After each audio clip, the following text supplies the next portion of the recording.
தியான பொருளே மோன சுடரே தேவைகள் அறியும் குருமுக உருவே.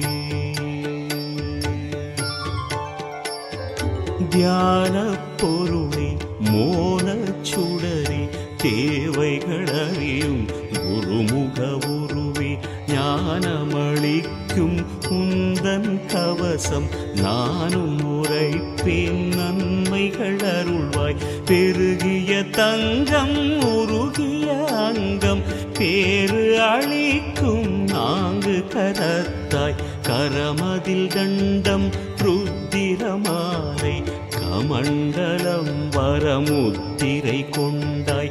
பொன்னில் நாடை சந்தன மஞ்சள் பூணும் அழகே தேவபிரானே.